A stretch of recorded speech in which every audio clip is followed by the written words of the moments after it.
Le streetlifting change, le streetlifting évolue, mais est-ce vraiment en faveur des athlètes et en faveur du sport? C'est ce qu'on va décrypter aujourd'hui dans cet épisode. Hello tout le monde, on se retrouve dans un nouvel épisode du podcast Force Intérieure, le podcast où chaque semaine on va parler de santé, de performance, du streetlifting, de mindset, tout ce qui gravite un petit peu autour du sport et de la performance. Et aujourd'hui j'avais envie de vous faire un épisode spécifiquement sur le streetlifting parce qu'on a eu beaucoup de changements sur cette nouvelle année et je trouvais ça important de décrypter un petit peu les changements qui sont apparus et de voir un petit peu ce qu'on en pense, en pouvant apporter mon regard d'athlète de streetlifting avant tout, mais également mon regard de kinésithérapeute et de personnes qui souhaitent faire évoluer le sport et dans de meilleures conditions possibles pour les athlètes. Donc pour pouvoir faire cet épisode, je vous ai mis une boîte à questions sur Instagram et je le fais de temps en temps, donc n'hésitez pas à me suivre là-bas sous le nom de Workout by Julie pour qu'on puisse ensemble préparer les futurs épisodes. Et vous m'avez exposé les sujets que vous vouliez que j'aborde concernant les changements dans le streetlifting. Donc on va reprendre un petit peu point par point ce qui arrive pour cette nouvelle année 2026. Le but c'est de décrypter un petit peu ces informations, voir les aspects positifs et voir les potentiels aspects négatifs et les dérives possibles. Le but de cet épisode, c'est pas du tout de cracher dans le streetlifting parce que vous allez voir, il y a beaucoup de choses qui sont mises en place et qui sont très bien pour l'avenir du sport, mais c'est d'émettre éventuellement des débats, des discussions autour de certains points qui me semblent tout de même importants. Avant toute chose, si jamais il y a des gens qui m'écoutent et qui ne connaissent pas le streetlifting, je vais vous expliquer succinctement à quoi ça correspond. Le streetlifting, c'est un sport de force au même titre que l'haltérophilie ou le powerlifting, si vous connaissez, qui se base sur 4 mouvements. Le but, c'est de charger le plus possible sur une seule répétition de ces 4 mouvements. Et dans le streetlifting, on a donc le muscle-up, les tractions, les dips et le squat. Voilà un petit peu comment j'explique le streetlifting aux personnes qui ne connaissent pas. Et pour commencer cet épisode, j'avais envie qu'on revienne sur les nouvelles règles de Final Rep. Donc Final Rep, pour ceux qui ne connaissent pas, c'est l'entité à l'international. C'est l'organisation qui a développé les championnats du monde, les championnats d'Europe, et qui maintenant développe de plus en plus les qualifieurs, les compétitions qualificatives pour ces compétitions-là. Donc on en trouve même maintenant un petit peu partout dans le monde. Et c'est aussi l'organisation qui a permis d'harmoniser le sport au niveau du règlement, de la façon de faire, etc. C'était important qu'on ait une entité qui prenne ce lead-là pour pouvoir s'y retrouver un petit peu plus et qu'il n'y ait pas trop de différence dans la façon de pratiquer. Mais ça reste encore un petit peu le cas, j'y reviendrai un petit peu plus tard dans cet épisode. Donc cette année, ils ont publié un nouveau règlement avec des ajustements par rapport au précédent, et c'est ce dont on va parler là dans un premier temps. Il faut savoir que les changements qui ont lieu dans ce règlement, ils sont quand même pour beaucoup basés sur ce qui s'est passé au championnat du monde dernièrement. On a pu voir émerger pas mal de dérives, pas mal de problématiques par rapport au règlement qui était en vigueur, et je trouve que c'est plutôt une bonne chose qu'il y ait eu des règles du coup ajoutées par la suite pour pouvoir rééviter ce type de dérive. C'est juste dommage de parfois devoir en arriver à là pour instaurer des nouvelles règles, mais je suis plutôt contente que Final Rep ait entendu et analysé ce qui a pu se passer pour pouvoir éviter que ça se reproduise, donc ça c'est un très bon point. Donc on va revenir sur chacune des règles qui ont été ajoutées, enfin du moins celles que je juge les plus intéressantes à explorer ici. Donc la première règle, c'est concernant le jugement. Depuis 2025, si je dis pas de bêtises, Final Rep, ils ont changé la façon de juger un lift pour savoir s'il est considéré comme rep ou no rep. On a toujours 3 juges sur le plateau, un petit peu comme le powerlifting, mais depuis 2025, comme je disais, il suffisait d'une seule personne qui juge que le lift est no rep pour que la rep soit invalidée. Et ça, c'était devenu quand même assez problématique dans certains cas. Et c'est vrai qu'on peut se poser la question de à quoi servent 3 juges finalement s'il n'y en a que un qui peut décider de la non-validité du lift. Alors je sais très bien que chacun des juges regarde un point spécifique, mais ça sous-entend aussi que certains points peuvent être plus importants que d'autres, hormis évidemment les critères éliminatoires comme le fait de, par exemple, pas passer un menton, etc. Donc c'est vrai que instaurer ce type de jugement, ça avait vachement changé l'issue des compétitions, je trouve, par rapport à avant où il fallait avoir 2 no-reps, enfin 2 juges qui invalide la répétition pour que ce soit considéré comme no rep. Et ils sont revenus un petit peu là-dessus puisqu'effectivement ils ont modifié pour les dips et les squats concernant l'amplitude et il me semble la position des genoux sur le squat. Cette fois-ci, il faudra, comme à l'époque, 2 juges qui invalident la rep pour qu'elle soit invalidée. Ça veut dire que si un seul juge juge que la rep est no rep, ce sera pas considéré comme no rep, elle sera quand même validée. Je suis un peu pour et contre sur cette nouvelle règle, vous me direz vous ce que vous en pensez, parce que je pense qu'elle fait suite aux nombreux no rep qu'il y a eu du coup au championnat du monde, surtout concernant l'amplitude en dips et l'amplitude en squat, et c'est vrai qu'on se rendait compte que il y avait un juge d'un côté qui pouvait mettre un no rep pour l'amplitude, et quand on regardait la VAR qui était de l'autre côté, c'était largement bon, et c'est vrai que ça a posé pas mal de soucis de compréhension. Donc je comprends le fait d'être revenu un petit peu et de repasser à 2 pour 1. Par contre, je me pose la question de pourquoi on met cette règle seulement pour ces cas spécifiques. J'ai du mal à comprendre le fait que on ne rétablit pas l'ordre qui avait été instauré au départ, où c'était 2 pour 1 sur tous les lifts. Genre, je suis curieuse s'il y a des organisateurs de Fanelrec qui m'écoutent, de me dire un petit peu la justification par rapport à ça, de me dire également ce que vous en pensez. Je trouve que il y a un côté positif dans le sens où ça va éviter effectivement qu'il y ait un seul juge qui ait la main mise sur l'amplitude, sur ce qu'il croit voir ou ce qu'il peut voir. C'est vrai qu'une répétition, ça se passe très vite. Donc je comprends effectivement la difficulté. Et le fait d'avoir 2 juges nécessaires pour invalider une répétition, ça limite les confusions et les problématiques, même si, encore une fois, ils ne regardent pas la même chose. Le seul truc dont j'ai peur aussi avec ce rebasculement, c'est qu'on voit un petit peu apparaître des techniques un peu farfelues. Je pense que si vous suivez le streetlifting de près, vous remarquez qu'il y a certaines personnes, certains pays presque, j'ai envie de dire, qui sont un petit peu dans la suroptimisation, ce que je comprends, parce qu'on a un sport de force et évidemment on cherche à optimiser. C'est juste dommage parce qu'effectivement, techniquement, les mouvements sont de moins en moins beaux. Et je me pose vraiment la question de est-ce que avec ce type de rebasculement en arrière, on n'arriverait pas à, je sais pas, des dérives telles qu'une technique de dips où on va chercher à descendre que d'un côté, parce qu'on sait que même si c'est invalidé de l'autre, il suffit que ce soit bon d'un côté pour que ça passe. Je sais pas. Alors après, à voir aussi ce que le juge de face regarde exactement. Mais voilà, j'ai un petit peu peur de ces dérives par rapport à ça.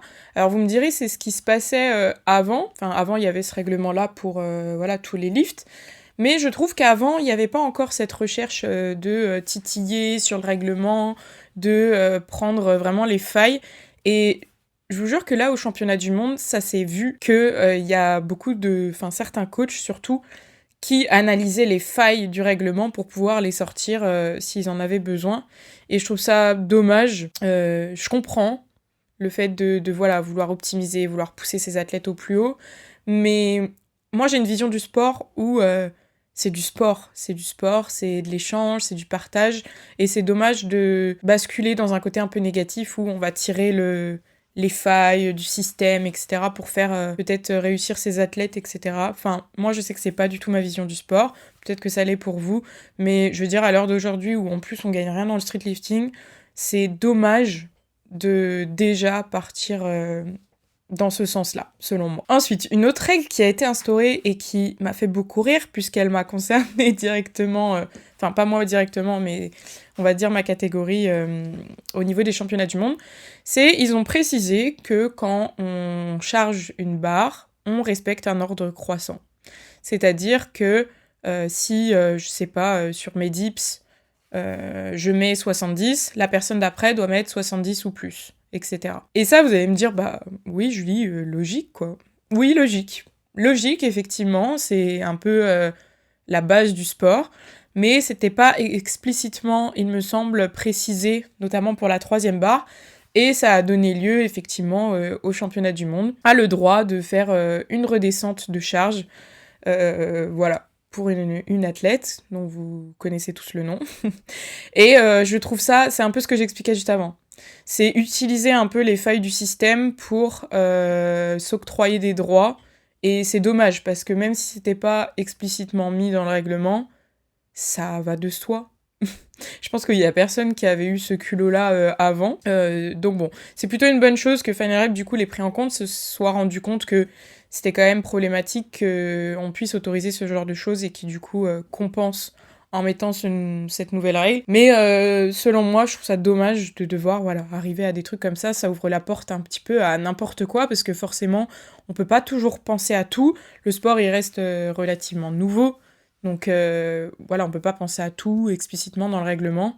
Et je trouve que c'est aussi de la responsabilité des athlètes et des organisateurs de ne pas chercher la petite bête et puis à changer un petit peu tout le fonctionnement du sport, parce que je suis sûre que même à l'heure actuelle, il y a encore des failles qu'on pourrait utiliser et voir apparaître des choses un petit peu loufoques en compétition. Mais voilà, on va dire que c'est une bonne chose que Final Rep ait instauré cette règle-là. Une autre règle qui est très bien, je trouve, d'une très bonne initiative, c'est le fait de récupérer sa VAR. C'est-à-dire, quand on se prend un no-rep sur un lift, on a le droit de demander une vérification à la caméra.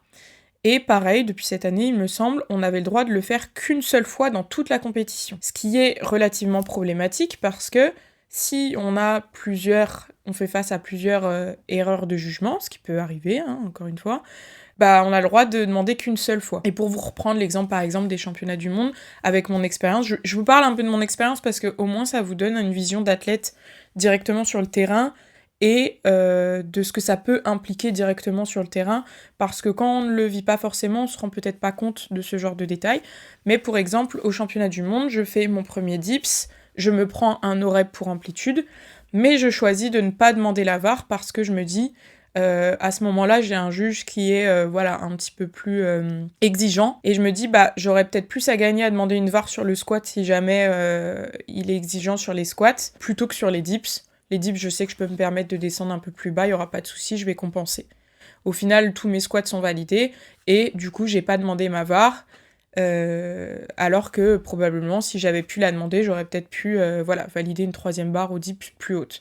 C'est pour vous montrer que c'est des détails tout bêtes, mais qui peuvent avoir une importance dans une compétition où les résultats sont de plus en plus serrés, surtout à ce niveau-là. Et donc là, la règle qu'ils ont instaurée, c'est qu'on a toujours le droit à une seule VAR par compétition. Par contre, si on vérifie la VAR et qu'elle est validée, on la récupère. Et ça, je trouve ça génial, parce que si je reprends cet exemple de dips, effectivement, moi j'ai eu accès aux caméras par rapport au live, et elle était plus que validée. Ceux qui me suivaient sur Insta à ce moment-là, je l'ai mis plusieurs fois, elle était plus que validée, donc j'aurais pu la récupérer. Et au moins, on peut mieux faire valoir ses droits, parce que si on est sûr de nous, on vérifie, on la récupère. Donc ça, je trouve que c'est une très bonne chose. Bravo Final Rep pour ça, parce que je trouve que c'est beaucoup plus juste. Et ça laisse moins la place aux erreurs, parce que, encore une fois, ça peut arriver en tant qu'arbitre de faire des erreurs, mais ça doit pas être au détriment de l'athlète. Ensuite, ils ont également modifié la règle de redescente. Je crois que ça concerne muscle up et squat, muscle up et traction, si je dis pas de bêtises. C'est, vous savez, cette redescente où, alors de base, c'est redescendre des omoplates, et après on tire, pour utiliser le rebond. Cette règle, elle était un petit peu floue, parce que, effectivement, les arbitres, maintenant, ils jugent au niveau du poids. C'est-à-dire qu'ils regardaient plus les omoplates, c'est-à-dire le fait qu'on désengage et réengage, et regardaient vraiment si le poids descendait ou remontait. Et la problématique que je vois par rapport à cette façon de juger, c'est notamment sur les anneaux, je trouve, c'est que les anneaux, c'est instable.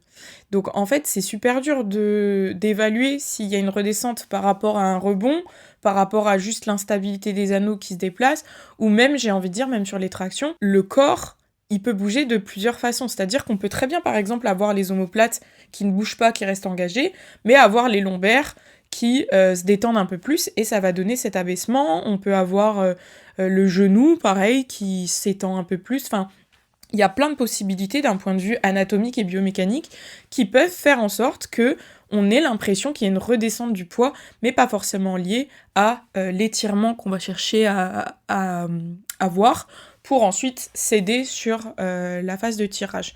Donc ça, c'est vrai que c'était problématique, et je trouve je crois qu'ils jugent encore au niveau des poids. Pareil, s'il y a des arbitres, n'hésitez pas à préciser si je dis des erreurs.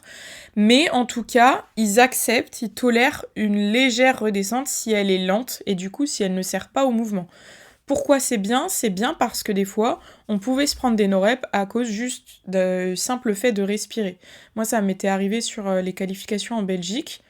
J'accepte, c'était un peu dur parce que c'était mon premier muscle up à 10 kilos en compétition, mais j'accepte. Mais effectivement, je respire et du coup, on voit que le fait de ouvrir la cage thoracique lorsque je prends mon bracing, ça fait une sensation de redescente parce que c'était vraiment très léger. Et du coup, on pouvait se prendre des no-reps pour ça. Je sais qu'il y a eu beaucoup de cas un petit peu similaires au championnat du monde. Donc je trouve que c'est bien d'avoir adapté cette réglementation-là, où si elle sert pas au mouvement, c'est-à-dire que si on n'a pas une redescente rapide, tac, qui cherche à avoir étirement-contraction, c'est considéré comme rep maintenant. On a fait un peu le tour des nouvelles réglementations dont je voulais vous parler à propos de Final Rep, et maintenant j'aimerais venir un petit peu sur l'organisation en France des compétitions de streetlifting. C'est vrai que depuis quelques années, on voit émerger beaucoup de structures, beaucoup d'organisations, ce qui fait qu'on a de plus en plus de compétitions sur le sol français. Donc je pense notamment aux organisations FNSL, aux organisations Ice Cup et aux organisations For Lift. Désolée si j'en oublie, mais c'est un petit peu les principales qui me viennent en tête. Et ça, je trouve que c'est une très bonne chose parce que ça ouvre vraiment le sport à beaucoup plus de monde, dans beaucoup plus d'endroits. C'est vrai que FNSL, jusqu'à maintenant, c'était très centralisé à Paris. Alors ça se développait quand même depuis un an, plus dans les régions. Mais il y avait encore des zones un petit peu creuses. Maintenant, c'est de moins en moins le cas. Et je trouve que c'est une très bonne chose. Donc ça, c'est un gros point positif du développement du streetlifting. Si je peux émettre un tout petit avis négatif à propos de ça, c'est plus les modifications de règlement. C'est-à-dire que on voit que tout le monde commence à avoir un petit peu son propre règlement. Il peut y avoir quelque chose différente d'un règlement à l'autre. Et ça, c'est dommage parce que ça limite, on va dire, la compréhension pour les athlètes de se dire, bah, en fonction des compétitions, je suis pas forcément régie au même règlement. Donc ça, c'est dommage. Sachant que je peux comprendre, encore une fois, que certains trouvent, par exemple, que dans le règlement Final Rep, il y a des choses pas justes et qui, du coup, décident de ne pas les appliquer. Mais c'est vrai que d'un point de vue harmonisation du sport et pratique du sport, ça peut poser quelques problématiques. On va dire que c'est le seul point négatif. Sur le reste, je suis plutôt contente de voir mon sport se développer, de permettre à plus en plus de personnes de faire différentes compétitions, de voir aussi des organisations différentes. C'est vrai que moi, j'ai pas eu l'occasion de voir autrement que la FNSL si j'avais été en Belgique, mais c'est différent parce que c'était quand même sous le régime Final Rep. J'avais d'ailleurs adoré ma compétition en Belgique. Si les Belges m'écoutent, c'est un de mes plus beaux souvenirs, honnêtement. Je trouve que c'était bien géré, que tout le monde était à l'écoute des athlètes. Vraiment, ça avait été un super moment. Là, prochainement, je vais accompagner 5 de mes athlètes sur une compétition Ice Cup, donc ça me permettra de voir comment ça se passe avec cette organisation, puisque j'en ai pas eu encore l'occasion, même si j'en ai entendu des bonnes choses. Et pourquoi pas une compétition for lift par la suite, on verra. Je suis pas encore décidée sur mon calendrier de compétition, mais à voir. On va donc revenir un petit peu sur les changements d'un point de vue FNSL parce qu'il y a eu beaucoup de changements. Donc la FNSL, si vous voulez, c'est l'organisation nationale. L'organisation nationale de streetlifting, c'est un petit peu la première organisation, honnêtement, qui a lancé le sport. Et récemment, le président a changé, donc il y a beaucoup de changements. Et on va parler un petit peu de tout ça. Encore une fois, en toute transparence, je vais vous exposer mon avis, voilà, en tant qu'athlète et kiné, sur cette évolution-là. Première évolution majeure, c'est l'entrée un peu des différents circuits. Donc, ils ont vocation de faire 3 circuits. Un circuit débutant, je sais plus exactement comment ils les ont appelés, mais débutant, intermédiaire et élite. Le but étant de pouvoir un peu sectionner les profils d'athlètes pour éviter d'avoir des athlètes, mettons, élites dans des compétitions débutantes. Ça, je trouve que c'est extrêmement bien, parce que c'est vrai que l'année dernière, pour se qualifier pour les championnats du monde, il fallait, si on suivait le cursus France, faire une compétition régionale, faire les championnats de France, et ensuite se retrouver aux mondiaux. Ça veut dire que vous aviez des athlètes qui pouvaient participer aux championnats du monde et qui devaient se qualifier dans des compétitions régionales. Honnêtement, je trouvais que ça avait aucun sens, que ça prenait des places dans les qualifications régionales. Et c'est dommage aussi parce que je me mets à la place d'un athlète qui débute la discipline, qui se dit je vais faire ma petite compétition régionale et qui tombe face à un mec qui a déjà un niveau mondial. Il y a de quoi être presque dégoûté en vrai de la discipline, se dire je suis pas à ma place. Donc ça, je suis très contente qu'ils aient instauré ça. Je trouve que c'est bien de sectionner ces catégories-là. Et donc ça va donner lieu à différentes compétitions. Donc si j'ai bien compris, dans le circuit débutant, on aura les premiers pas, les only. Dans le circuit intermédiaire, on aura les régionales avec les France Nouvelle Génération, peut-être même les espoirs, je sais plus dans quel... Il y a peut-être plus les espoirs. Il me semble que c'est France Nouvelle Génération, dans le circuit intermédiaire. Et on aura le circuit élite avec les France Élite et avec les compétitions Final Rep. Donc je trouve que c'est une très bonne chose et que ça va rendre le sport encore plus accessible, faire rentrer plus de monde sans avoir cette peur de pas être au niveau, parce que c'est malheureusement ce que j'entends encore beaucoup. Moi je sais que je pousse énormément mes athlètes à faire des compétitions, si c'est leur souhait évidemment, même si ils viennent de débuter. Là la compétition Ice Cup, je suis trop contente d'avoir motivé mes athlètes. Il y a des filles qui ont pas le muscle up, il y a des filles qui viennent à peine de débuter les tractions lestées, et alors en fait la compétition, c'est pas forcément réservé à l'élite. Et je trouve que ces compétitions, ça va favoriser un peu ce truc-là, de se dire, bah, il y aura plein d'athlètes comme moi qui viennent de débuter, qui n'ont pas forcément un gros niveau, et pour autant, ça va pas nous empêcher de nous amuser et de nous surpasser.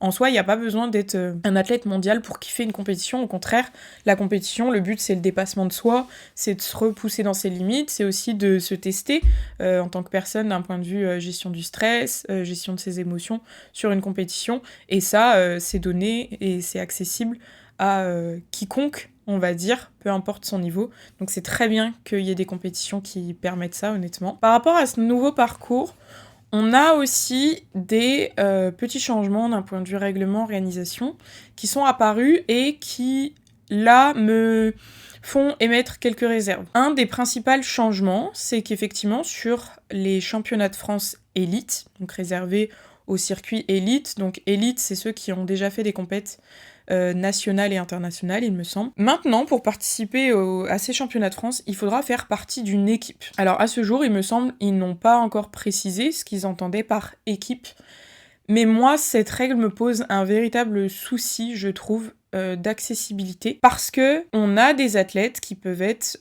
très forts, qui peuvent avoir le niveau d'arriver à ce stade-là, et qui pour autant ne font pas partie d'équipe, qui parfois sont même en auto-coaching, et donc ça signifierait qu'ils seraient écartés parce qu'ils ne font pas partie d'équipe.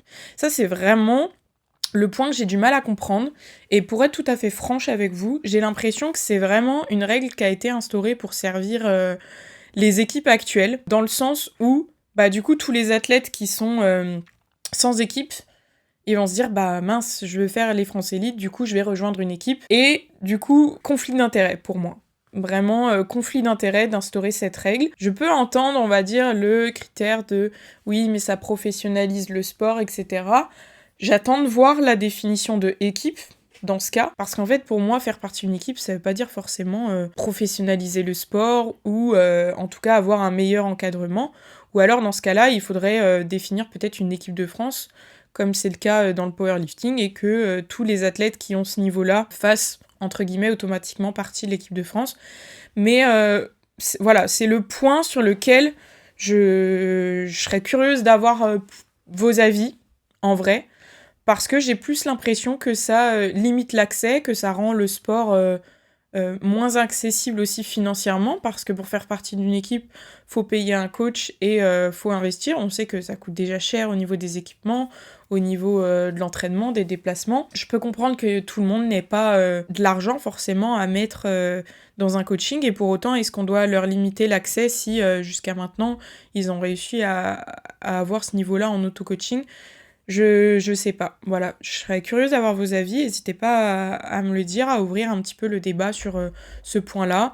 Encore une fois, j'attends les précisions, mais je trouve ça dommage, c'est vraiment le point où j'ai l'impression que ça fait ressortir un peu certains conflits d'intérêts, et je comprends bien que pour le sport, il faut qu'il y ait des moyens qui se déploient, qu'il faut qu'il y ait de l'argent qui rentre, mais pour moi, il faut pas oublier, en tout cas quand on est dans une organisation comme ça, que le but premier c'est le développement du sport, et donc tirer des fois le développement du sport à son profit en faisant un petit peu mine, c'est pour le développement du sport, j'ai plus de mal avec ça en vrai, je suis transparente avec vous, donc à voir ce que ça va donner. Mais voilà, j'ai plus l'impression que ça peut pénaliser certains athlètes et que ça peut favoriser aussi le fait d'aller faire ces compétitions qualificatives peut-être ailleurs. Et c'est dommage parce que c'est un peu ce qui se passait déjà, je trouve, l'année dernière, pour d'autres raisons, où on a pas mal de gros athlètes français qui n'ont pas fait les championnats de France, qui sont allés faire leur qualification ailleurs. Et c'est vrai que c'est dommage de ne pas voir nos athlètes français performer en France. Donc à voir. Franchement, j'attends de voir un petit peu les détails de tout ça, de voir comment ça s'articule, voir comment ça s'organise. Mais c'est vraiment un point sur lequel ça m'émet de la réserve. Voilà, donc j'ai hâte d'avoir votre avis par rapport à ça, si ça concerne que moi ou si vous êtes plutôt d'accord sur le sujet. D'autres points qui ont été abordés, qui ne sont pas encore en vigueur, mais qui ont pour projet, ça va être la fusion des catégories. Pour pouvoir, en fait, le but derrière, c'est fusionner des catégories pour avoir moins de catégories et avoir moins de temps de compétition.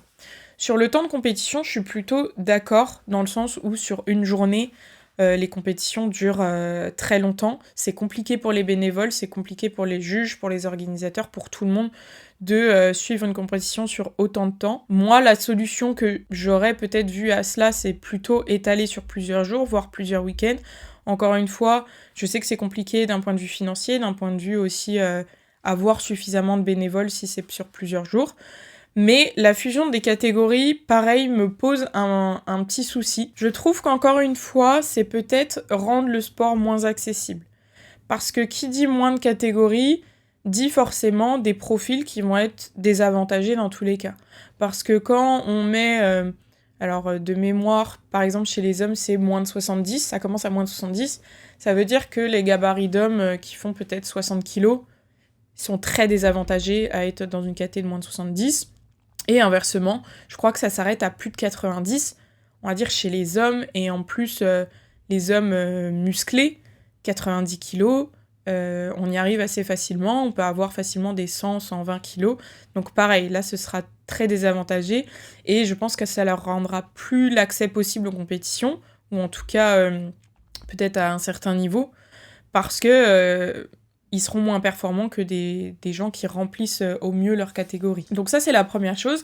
La deuxième chose que je trouve curieuse, là, je vais vous apporter mon avis par rapport aux changements qui peuvent me concerner, parce que, évidemment, sur les catégories hommes, j'ai une idée générale, mais vu que je suis moins concernée, c'est aussi plus difficile, on va dire, de se rendre compte. Donc s'il y a des hommes, d'ailleurs, qui nous écoutent et qui peuvent me donner leur avis sur les catégories, je serais ravie de savoir ce que vous en pensez d'un point de vue directement concerné. Donc si par exemple vous êtes un homme et que vous pesez moins de 60 kilos, ou à l'inverse, vous êtes un homme qui pèse plus de 100 kilos, je serais curieuse d'avoir votre avis. Mais je vois aussi chez les catés femmes, j'ai pas compris la façon dont ça veut être fait. Actuellement, le projet, c'est de faire moins de 53, moins de 63, moins de 70, plus de 70. Donc ça veut dire qu'on va grossièrement regrouper les catégories de moins de 63 et de moins de 57. Ce sont les deux catégories les plus remplies chez les femmes. Donc je ne comprends pas ce choix de section, alors qu'on a encore des catégories comme les moins de 52 qui sont relativement peu remplies. J'aurais plus vu éventuellement un moins de 55, moins de 65, pour permettre par exemple à des moins de 57 qui sont assez légères de passer facilement en dessous, et pour autant, à l'inverse, des moins de 57 qui peuvent être un petit peu lourdes et qui cut, de passer au-dessus, tout en conservant un peu le moins de 63. Je sais pas si vous voyez ce que je veux dire, mais là, je trouve, quand on fait 57 kilos, on est archi pénalisé. Ça veut dire que si tu fais 57 kilos, soit tu perds 4 kilos, soit tu prends presque 6 kilos. Sauf qu'on peut se dire 4 kilos, oui, bon bah en cut c'est facile, mais il faut se rendre compte qu'à un poids de 57 kilos, perdre 4 kilos, c'est énorme. On parle de nanas qui sont à 57 kilos, qui sont relativement sèches, qui sont du coup petites, qui ont un petit poids. C'est 4%, 4 kilos, je veux dire, ça représente une masse très importante par rapport à leur poids de corps. Donc j'avoue que ce choix des catégories, je ne le comprends pas. Voilà, je peux comprendre le fait de devoir fusionner des catégories, et encore que, comme je vous l'ai expliqué, je trouve que ça rend le sport moins accessible. Mais alors, cette section-là, je ne la comprends pas, et j'ai vraiment peur que et ça rende le sport moins accessible, et que ça accentue un peu tout ce qui est troubles alimentaires, quoi. Parce que s'il faut aller chercher, je vous dis, moins 4 kilos, alors qu'on est déjà sèche comme je sais pas quoi, à 57 kilos, ou le fait de devoir prendre du poids, parce que on peut se dire, ok, oui, mais en moins de 63 kilos, t'as le droit de faire 57. Oui, mais vous savez, vous comme moi, que le plus intéressant en vrai, quand on est dans une KT, c'est de remplir la KT de façon la plus sèche possible. Si vous remplissez la KT assez sec, bah, ça veut dire que sur les mouvements de tirage où vous devez vous tracter, vous n'avez pas de poids mort, entre guillemets, qui vous pénalise et vous pouvez utiliser toute votre force pour vous tracter. Et sur le squat, vous êtes bien compact. Alors que si on fait 57, bah, par rapport à une nana qui fait 63 kg, sur le squat, ça crée un écart, je trouve, important. Donc, les femmes qui m'écoutent, ou même les hommes qui ont un avis là-dessus, je suis pareil, curieuse d'avoir vos avis. S'il y a d'ailleurs des diététiciennes, nutritionnistes, des personnes qui gèrent d'un point de vue alimentaire des sportifs, je veux bien votre avis aussi sur ces catégories de poids. Mais ça me semble compliqué à mettre en place, ou en tout cas à rendre le sport accessible. Et encore une fois, je trouve que fusionner les catégories les plus remplies, c'est pas le plus intéressant. Et je pense qu'on va perdre aussi même des athlètes parce que on fusionne 2 catégories, donc on les met directement en concurrence. Et c'est dommage du coup de peut-être perdre des gros athlètes par rapport à ça, alors qu'on a des catégories qui sont actuellement moins remplies. J'ai pas de meilleures solutions. Moi, je pense que toucher aux catégories, c'est compliqué. J'entends la raison, mais c'est compliqué d'un point de vue développement du sport et accessibilité. Une dernière chose dont on a entendu parler, c'est éventuellement limiter le nombre d'essais. Actuellement, sur nos compétitions, on a 3 essais possibles, et on garde le meilleur essai effectué. Et en discussion, on voit apparaître l'idée de pouvoir faire seulement 2 essais, toujours dans ce but de restreindre le temps de compétition.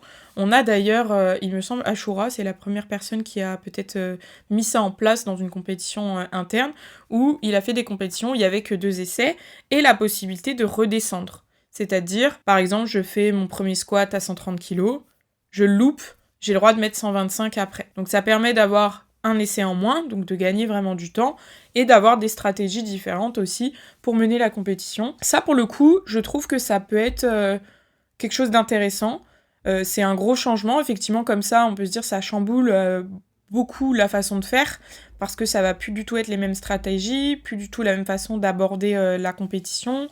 Va y avoir vraiment...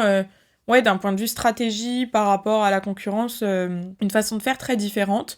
Mais on va dire que sur ce point-là, je pense que c'est plus une question d'habitude, c'est quelque chose de nouveau pour lequel il faudrait se réadapter, revoir ce que ça implique, analyser, etc. Mais ça peut être déjà un point intéressant pour limiter la durée des compétitions. Je trouve que c'est déjà plus pertinent de peut-être mettre ça en place, en tout cas le tester. Je me demande si d'ailleurs ça va pas être testé sur les France Masters ou sur une des compétitions. Je suis pas sûre de ce que j'avance, mais il me semble. Donc le tester, voir comment ça peut être en pratique. Mais je trouve que ça peut être effectivement quelque chose d'intéressant. C'est vrai que ça change, ça va changer, c'est très différent. Mais pourquoi pas, en soi, pourquoi pas. Ça va donner une dimension aussi peut-être plus ludique d'un point de vue spectateur, parce qu'il peut y avoir beaucoup plus de rebondissements. On est moins sûr de qui va gagner, qui va prendre le lead. Donc ça, pourquoi pas, à tester, voir comment ça se met en pratique. Je sais que d'un point de vue athlète, ça peut être assez stressant, assez... c'est nouveau, quoi. Donc on se dit... je crois que Maxime l'évoquait d'ailleurs dans un podcast, on n'aime pas forcément le changement. Mais il faut pas être réfractaire quand ça peut être une bonne chose. Je trouve qu'il faut aussi tester, voir comment ça se matérialise, et voir si on y adhère ou pas. En soi, c'est le cas pour un petit peu tous les changements qu'on a parlé ici. Juste, les changements de catégorie, si je reviens là-dessus, je trouve que ça amène des problématiques un peu différentes, mais pourquoi pas à voir. On a fini de parler un petit peu de ce que je voulais autour de l'organisation en France et des différents changements qui sont amenés à arriver. Je voulais qu'on se fasse un petit point sur les équipements sportifs. C'est vrai que j'ai jamais fait d'épisode de podcast spécifique au streetlifting, peut-être un tort de ma part, mais je me dis c'est l'occasion aussi d'aborder des sujets qui peuvent être intéressants et pour lesquels je l'ai pas encore abordé, notamment l'arrivée des équipements. Ça fait quelques années qu'on a de plus en plus d'équipements, de plus en plus rigides, de plus en plus complexes, et je voulais vous donner un petit peu mon avis là-dessus, toujours en tant que athlète et kiné, parce que ça m'amène à peut-être des réflexions différentes sur l'ajout des équipements d'un point de vue juste mécanique du sport. Je pense qu'on est beaucoup à trouver ça dommage parce que ça dénature un petit peu les mouvements de base. C'est vrai que le streetlifting, même s'il y a du poids, même s'il y a du lest, c'était beau, on va dire, à l'époque où on n'avait aucun équipement. T'es là, juste tu charges tes poids, tu tires, tu pousses. C'est ça aussi qui faisait la beauté du sport. Donc le fait d'incrémenter des équipements, c'est dommage par rapport à ça. Et comme j'évoquais au début de cet épisode, ça peut amener à des suroptimisations qui entraînent une qualité gestuelle peut-être moins belle, moins propre, j'allais dire, ça dépend de quel œil on regarde, mais des optimisations qui dénaturent un petit peu le mouvement de base. C'est plus dans ce sens-là. Par contre, je pense que les équipements sont nécessaires au développement du sport. Pourquoi ? Parce que qui dit équipement dit sponsor, qui dit sponsor dit argent dit développement du sport. Donc pour moi, c'était quand même une phase qui était nécessaire pour faire grandir le sport, parce qu'effectivement, si on restait en full raw, on a beaucoup moins de possibilités de sponsors directement, de marques qui peuvent émerger et faire grandir le sport. Donc finalement, ok, ça change un petit peu le sport, mais je pense que pour pouvoir voir à plus grande échelle, c'était nécessaire et c'est plutôt une bonne chose qu'il y ait eu ça. Après, je pense que c'est comme tout, il faut rapidement instaurer un petit peu des réglementations pour éviter les dérives, pour éviter d'arriver à des équipements toujours de plus en plus rigides, de plus en plus suroptimisés pour ne pas tomber dans un extrême inverse. Mais on va dire que c'est ce qui participe au développement du sport. On reviendra un petit peu plus sur les sponsors ensuite. En revanche, c'est vrai que si je vous apporte mon point de vue kiné, les équipements, c'est compliqué pour la santé des sportifs. Pourquoi ? Parce que, effectivement, si on se rajoute des coudières ultra rigides, si on se rajoute des genouillères ultra rigides, on va pouvoir soulever plus de charges assez rapidement. Le problème étant que votre corps, lui, n'est pas adapté à pouvoir charger autant rapidement. C'est-à-dire que votre corps, il s'adapte super bien. Le corps, c'est une machinerie incroyable, je le dirai jamais assez, je pense. Mais il est capable de s'adapter plus ou moins à tout ce que vous lui exposez progressivement. Faut juste lui laisser le temps, lui donner le carburant nécessaire, l'entraîner, laisser suffisamment de récupération, et il s'adapte. Et c'est pour ça que d'ailleurs, plus on s'entraîne, plus on est capable de soulever lourd, alors qu'au départ, on n'aurait jamais pu soulever de telles charges. Mais le fait de mettre des équipements, ça va un petit peu contrecarrer ce renforcement-là, puisque, voilà, d'un coup, on surajoute de la charge. Et si on surajoute de la charge, alors oui, on a l'aide de l'équipement, mais on a quand même nos structures qui se retrouvent avec des contraintes supplémentaires, et je pense que ça peut être aussi la raison de pas mal de problématiques de douleur et de blessures qu'on voit émerger de plus en plus. Donc je pense notamment au niveau des pectoraux, parce que utilisation des coudières, ou notamment au niveau des genoux, tendons patellaires, ou même problématiques de hanche, parce que utilisation des rigides. Pour ceux qui m'écoutent et qui ont déjà peut-être testé des genouillères rigides ou pas de genouillères ou des genouillères souples, vous devez vous rendre compte que ça change quand même un petit peu la mécanique de votre squat, un petit peu la mécanique de votre mouvement, et forcément les contraintes du coup sont réparties différemment, et si du jour au lendemain je passe de pas du tout de genouillères à des genouillères rigides, et je garde la même intensité, la même façon de m'entraîner, on va dire la même programmation sans du tout adapter, ça peut causer des problématiques de douleur parce que le corps n'est plus adapté, n'a pas eu le temps de s'adapter à cette nouvelle mécanique de mouvement avec ce nouveau matériel. Donc cette problématique-là, en soi, c'est pas une fatalité et on peut concilier avec, mais il faut savoir concilier avec. En tant que kiné et coach aussi en streetlifting, moi, ce que j'instaure à mes athlètes, par exemple, c'est que quand ils travaillent sur un nouvel équipement, on le met jamais sur toutes les séances directement. On va déjà le mettre sur une séance, voir comment ça s'adapte, on fait ça sur plusieurs cycles, et progressivement on l'incrémente sur une autre fréquence dans la semaine. Mais c'est important de passer par cette phase d'adaptation, parce que au même titre que vous vous entraînez et vous vous adaptez, l'équipement c'est pareil. Il faut l'exposer progressivement pour pouvoir se renforcer, s'entraîner avec, que le corps s'adapte à ce nouvel équipement. J'aime bien aussi proposer en hors-saison ou à distance des compétitions des baisses d'équipement, soit repartir sur des dips row, soit repartir sur des coudières par exemple plus souples, pareil sur le squat, pour ne pas devenir dépendant d'un matériel. Je trouve que même en tant qu'athlète, c'est super agréable de voir qu'on est aussi très fort sans matériel, parce que des fois on oublie un petit peu ça, et on a l'impression que on est fort juste parce qu'on a des coudières super rigides. Donc d'un point de vue satisfaction personnelle et plaisir à l'entraînement, je trouve que c'est intéressant à distance des compétitions, pouvoir s'entraîner sans matériel spécifique. Je sais qu'actuellement, moi, mes dips, j'en ai encore un, où je mets pas du tout de coudière et trop agréable. C'est trop agréable de ressentir tout ce qui se passe, de pas être compressé, parce qu'on va pas se mentir aussi, les équipements rigides, c'est très désagréable. Donc, on va dire c'est agréable de plus avoir tout ça, de juste reprendre un beau mouvement. Voilà, c'est aussi pour ça qu'on a débuté le sport, pour la beauté du geste, la beauté du mouvement, surtout les dips. C'est le meilleur mouvement, on va pas se mentir. Donc c'est appréciable de pouvoir revenir à quelque chose d'un peu plus naturel et d'un peu plus... sans tous ces équipements de Robocop. C'est aussi moins chiant à l'entraînement que de devoir... demander à 4 personnes dans la salle pour tirer les coudières. Pour finir cet épisode, je voulais aussi faire un point du coup sur les sponsors. Je voulais y revenir parce que, comme je vous l'ai dit, les sponsors, c'est génial. C'est ce qui fait grandir le sport, c'est ce qui permet d'avoir plus de moyens, de faire plus de choses, plus de compétitions. Donc ça, c'est essentiel au développement du sport.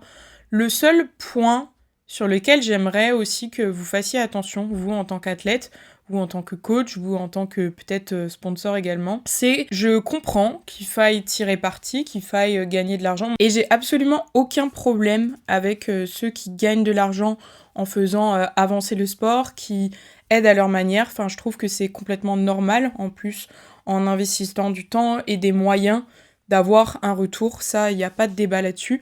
Mais je trouve, et j'ai peur parfois, que certains sponsors puissent tirer plus d'avantages, que ça puisse desservir certains athlètes parfois sur des compétitions, que dans la manière de communiquer, ça oriente aussi la façon de communiquer.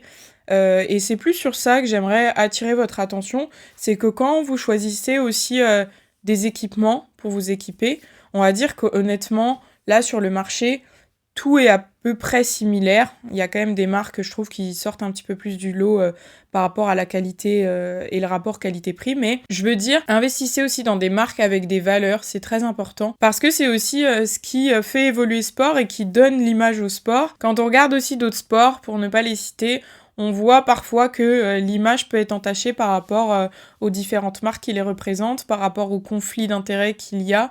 Je sais que quand il y a beaucoup d'argent en jeu, forcément, tout le monde essaye de se tirer un peu l'épingle du jeu, et je trouve ça dommage. Moi, je sais que ça me tient à cœur de collaborer et de porter des marques pour lesquelles je suis en adéquation avec les valeurs. Les équipements, c'est bien, mais être fier quand tu montes sur le plateau de ce que tu portes dans ta globalité, c'est aussi quelque chose de fort. Donc je vous invite aussi à vous poser un petit peu la question, quand vous choisissez différents types d'équipements, moi je vais pas forcément tirer sur un tel ou un tel, c'est pas du tout le but de ça. C'est juste, soyez conscient d'à qui vous donnez votre argent et de savoir si vous partagez ces valeurs-là. Je trouve que c'est très important en tant qu'athlète parce que c'est aussi en faisant ces choix-là qu'on participe à notre manière à l'évolution du sport dans sa représentation. C'est aussi moi pour ça que j'ai choisi de travailler effectivement avec Altius Gear, parce que pour moi c'est des valeurs qui sont communes. Je sais que dans la manière de collaborer, ça s'est fait de façon très fluide, de façon très humaine, et moi c'est les valeurs qui me tiennent à cœur et que je veux représenter. Je dis pas forcément que c'est mieux que d'autres types de valeurs, pas du tout. Le but c'est juste de vous dire, essayez de vous diriger vers des marques qui représentent vos valeurs et pour lesquelles vous serez fiers de les porter, parce que moi, pour la petite histoire, j'ai failli, c'est même pas une marque de street lifting, mais dans un autre contexte, j'ai failli porter autre chose pour un certain type de compétition, parce que la compétition l'exigeait, et je vous jure que c'est super dur quand on est quelqu'un d'assez... pour qui les valeurs c'est important, pour qui la représentation c'est important, les principes, enfin...